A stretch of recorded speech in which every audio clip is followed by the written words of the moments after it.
So let me start by thanking our sponsors, which we really could not provide this, I think, classy of an environment without them. First is the Veterinary Teaching Hospital, of course, the Animal Cancer Center, the Pet Hospice Program. All three of those services are here at the Colorado State University. Fiona's Delicatessen and Catering. Please enjoy their food. You're just going to love it. Home to Heaven. Home to Heaven has been a loyal and wonderful friend of ours for a long, long time. Precious Memories Pet Cemetery and Crematorium. Precious Pals Cemetery at Rest Haven. They purchased and brought us this incredible arrangement, which I'd encourage you to look at, because if nothing else, it makes you smile. Rainbow Bridge Pet Crematorium and World by the Tail, which provides the clay paws. So I want to thank all of them, because we really could not do this without them. And then lastly, I'd like to thank all the volunteers. Certainly there's the Argus team, and we welcome you. However, we probably have a dozen volunteers, including students, who provide a lot of help to put all this together. All right.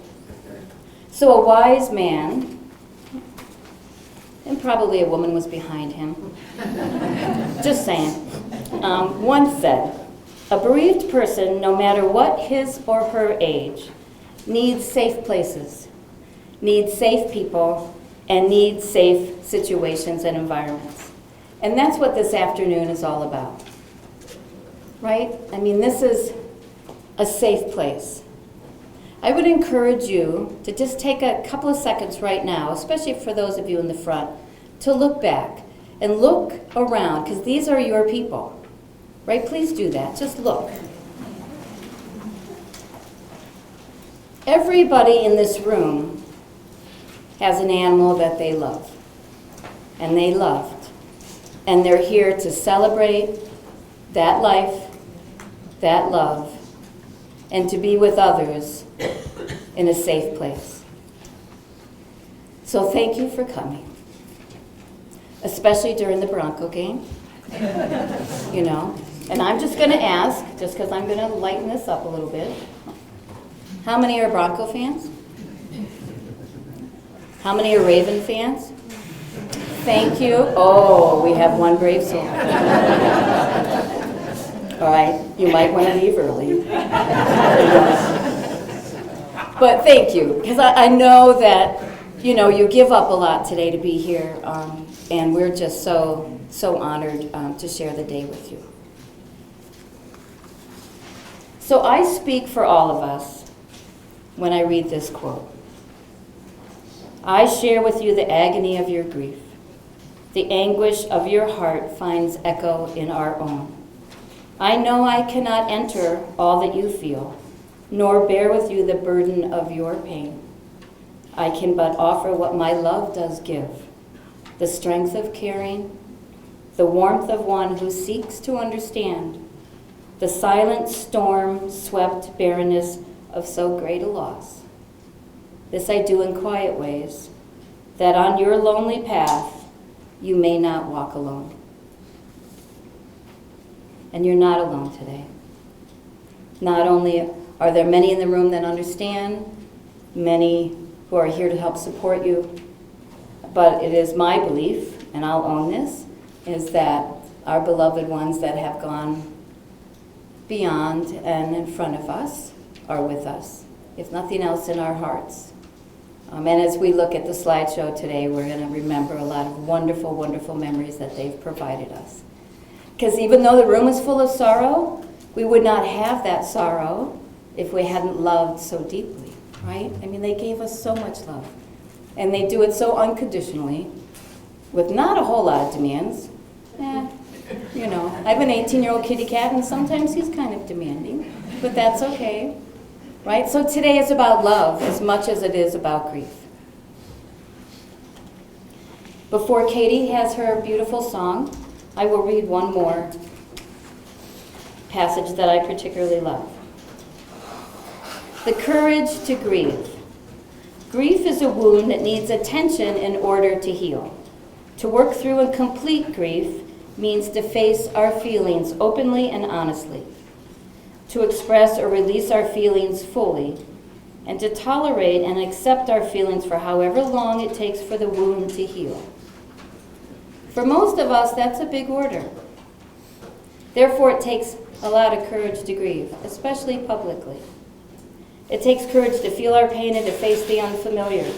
It takes courage to grieve in a society that mistakenly values restraint, where we risk the rejection of others by being open or different. Open mourners are a select group, willing to journey into pain and sorrow and anger in order to heal and recover. I think grief is a lot like taking 2 steps up and taking 1 step back. And sometimes it's literally taking 2 steps back and 1 step forward. It's a roller coaster. And it takes a lot of courage to face it. And it takes a lot of courage to come to a pet memorial, so again, thank you.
Next, I think we'd like to honor all of these beautiful pets in photos.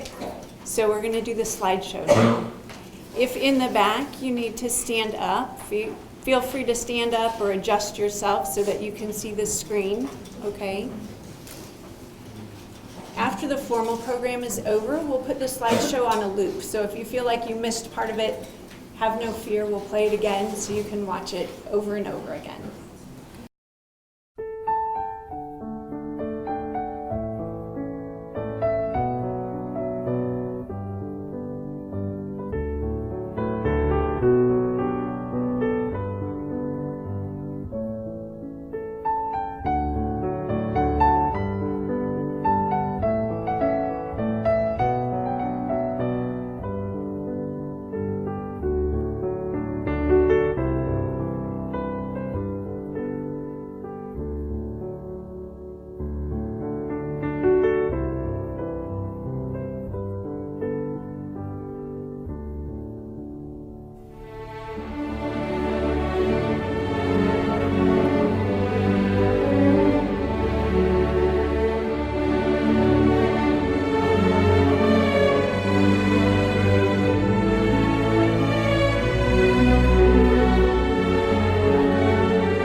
what an honor to be able to create that slideshow. I'm going to just take a few minutes and I've seen it so many times, I still get so worked up. Just talk about some lessons learned from our animals. You know, I wonder if these guys could sit us humans down, they might say, you know, I have 4 life lessons I'd really like for you to take away. I think their first lesson might be to live in the moment. We being the humans that we are, we might just say, you know, I hear people say that a lot. I'm not really sure what that means. I think they might reply back to us with, dwell so much on the past. And don't worry so much about the future. Embrace the present. I've actually seen them try so hard to teach us these lessons. When they go on their long walks, they just take their path. They have no worries about, did they take the right route? Did they have gone left instead? They just live in the moment and go where they want to go. I've also seen them teach us this lesson when they take their naps. Say they fall asleep in the sunshine or on top of all of your papers. And they sleep so soundly, completely ignoring all of the chaos around them. They're just living in the moment. And I've absolutely witnessed them do this in the way that they endure their hardships. And I know some of these guys endured some hardships. And they do it without complaint. They just live in the moment. They're in the moment. They're amazing. I think their second lesson might be to trust our instincts.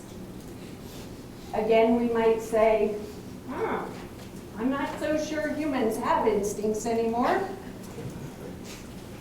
They might say back to us, maybe you could think of it this way. Don't think about things so much. Just do what feels right. Again, I've seen them try so hard to teach this lesson. I love it. When they wake up in the morning, they just stretch. They just know it feels so good. They don't have to go to the gym, and they don't have to hit it on their calendar. Their instincts say, when we get up, we should stretch. And that's what they do. The other way that they trust their instincts is when a loved one comes home. They stop absolutely everything they're doing, and they just run to greet us with all of the passion in their hearts. I think the third way I've seen them, again, try to teach this lesson is when we're faced with a difficult day, their instincts tell them to just come and be present, be by you for as long as it takes.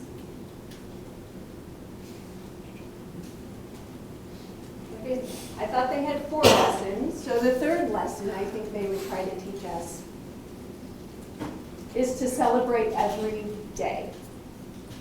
Fortunately, we don't have to really ask what that means. I think we got that one down. But we can all picture in our heads how they celebrate every day. Again, they tried to teach us this lesson with everyday things, with their excitement when you offer them dinner, and it's the same food they've had every day, and they're still so joyous about it. They've showed us how to celebrate every day in the way that they worked for us and in the way they competed for us. I think their 4th lesson would be to love with an open heart. And we're all here today because we have loved and we have been loved with an open heart. And for these 4 life lessons, we can thank our animals. And with those lessons, they live on in our hearts. I'm going to share a meditation with you guys.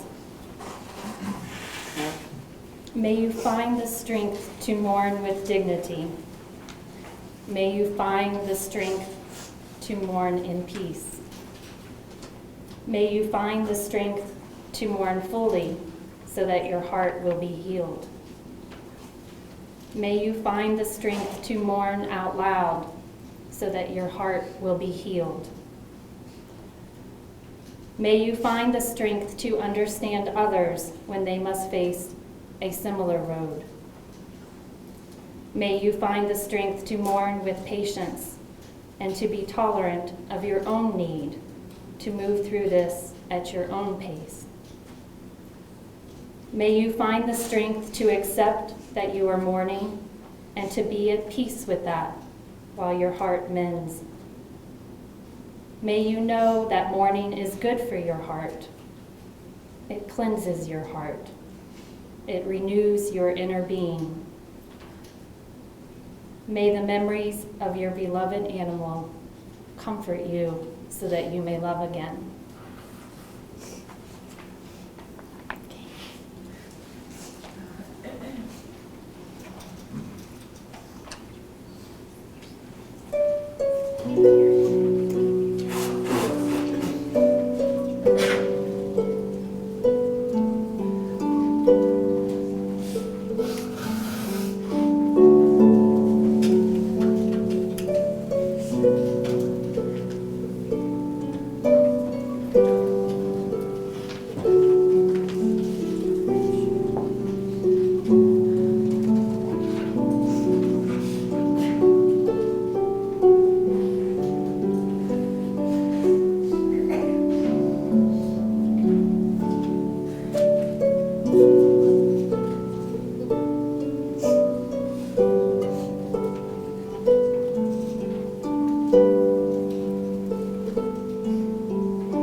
Thank you, Katie.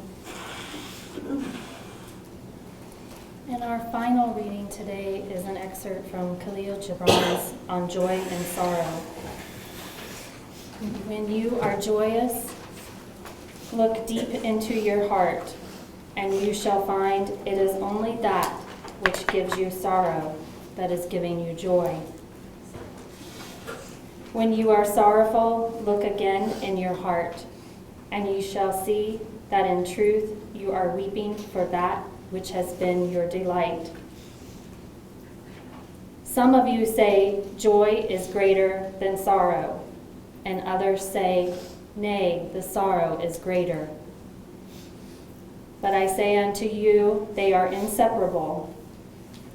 Together they come, and when one sits alone with you at your board, remember that the other is asleep upon your bed.